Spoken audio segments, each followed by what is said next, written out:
மகிழ்ச்சி அடைந்து கொள்ளுங்கள். ரமதானுடைய மாதம் எமக்கு முன்னால் இருக்கிறது. அல்ஹம்துலில்லாஹ். முஃமின்கள் ரமதானுடைய மாதத்தை கண்ணியமான முறையில் வரவேற்பார்கள். என்ன கண்ணியமான முறை? அவர்கள் பாவங்களில் இருந்து விலகுவார்கள்.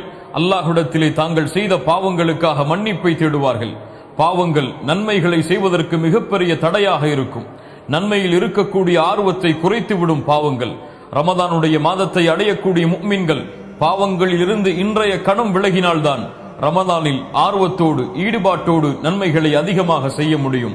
முஃமின்கள் எப்படி பாவங்களில் இருந்து விலகி அல்லாஹ்விடத்திலே தாங்கள் செய்த பாவங்களுக்காக மன்னிப்பை தேடி ரமதானை கண்ணியமான முறையில் வரவேற்பார்களோ அப்படி நாமும் வரவேற்போம். அல்லாஹ் ரப்புல் ஆலமீன் ரமதானுடைய மாதத்தை அடைந்து முழுமையான நோன்புகளையும் நோற்று அதன் முழுமையான கூலிகளை அடையக்கூடிய பாக்கியத்தை அல்லாஹ் ரப்புல் ஆலமீன் எனக்கும் உங்களுக்கும் உலகத்தில் வாழும் எல்லா முஸ்லிம்களுக்கும் அல்லாஹ் தந்தருள்வானாக.